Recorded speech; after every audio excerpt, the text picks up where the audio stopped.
क्या आपने कभी सोचा है कि भंडारे का भोजन हर किसी के लिए क्यों नहीं होता? क्यों कहा गया है कि ये अन्न सिर्फ आवश्यकता वालों के लिए है, संपन्न के लिए नहीं?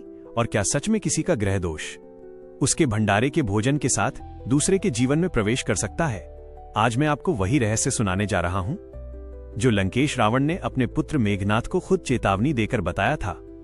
हे मेघनाथ, सुन, ध्यान से सुन, क्योंकि आज जो मैं बताने जा रहा हूं वो ज्ञान सिर्फ पुस्तकों में नहीं मिलता, वो ज्ञान जीवन की आग में तपकर जन्म लेता है।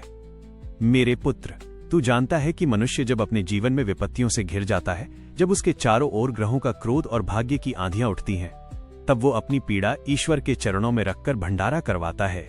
लेकिन मेघनाथ, लोग समझते हैं कि भंडारा सिर्फ भोजन है, पर यह सत्य नहीं है। वो कर्मों की ऊर्जा है, वो दुखों का त्याग है, वो भाग्य का विसर्जन है। जब कोई मनुष्य भंडारा कराता है तो वो अपने दुखों का छोटा सा अंश, अपनी परेशानियों की छाया, अपने जीवन की नकारात्मक ऊर्जा उस अन्न में अनजाने ही घोल देता है। और जब वो अन्न दुनिया में बांटा जाता है तो उसके कर्मों का बोझ समाज में छोटे छोटे हिस्सों में वितरित हो जाता है। अब सुन मेघनाथ, सबसे बड़ा रहस्य, यदि कोई व्यक्ति जो संपन्न है, जो शक्तिशाली है, जो राजा है, मंत्री है, जो भूखा नहीं है, जिसे आवश्यकता नहीं है, यदि वो भंडारे का अन्न खा ले तो वो उस ऊर्जा का योग्य पात्र नहीं होता। उसके भीतर वह कर्म दोष टिक जाता है, दूसरों का दुर्भाग्य उसके भाग्य में प्रवेश कर जाता है। तूने देखा होगा, कई राजाओं का तेज अचानक कम होने लगता है, उनके निर्णय कमजोर होने लगते हैं। इतने बड़े सामर्थ्य के बाद भी उन पर छाया सा तिमिर उतर आता है। लोग सोचते हैं भाग्य खराब हो गया, पर कोई नहीं जानता कि उनके जीवन में दूसरे के ग्रह, दूसरे की पीड़ा भंडारे के अन्न के माध्यम से प्रवेश कर चुकी है।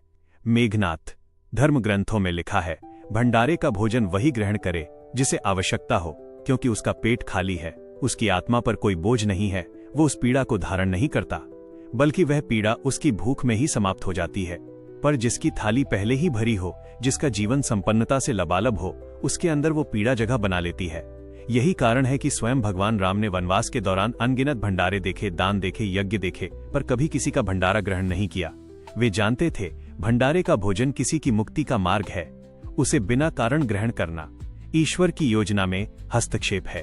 इसलिए वे अपने श्रम के अन्न पर ही निर्भर रहे। उनका तेज, उनकी स्थिरता इसी कारण अडिग रही। मेरे पुत्र, मैंने वर्षों के अनुभव से देखा है, राजाओं ने भंडारा खाया और धीरे धीरे उनका तेज नष्ट हो गया। उनके किले टिके रहे, पर उनके निर्णय गिर गए। उनका वैभव रहा, पर उनका भाग्य सूख गया। इसलिए मैं, लंकापति रावण, कभी किसी भंडारे का अन्न ग्रहण नहीं करता। मैं दान करता हूँ, भोजन करवाता हूँ, भूखों को खिलाता हूँ, पर स्वयं उस अन्न से दूर रहता हूँ। ये नीति है, ये धर्म है, ये कर्तव्य है। और हे मेघनाथ, यदि कभी भूल से तू वो अन्न खा भी ले तो तुरंत स्नान कर प्रायश्चित करना और उसका दुगना दान करना, क्योंकि दान ही एकमात्र उपाय है उस ग्रह दोष को शांत करने का।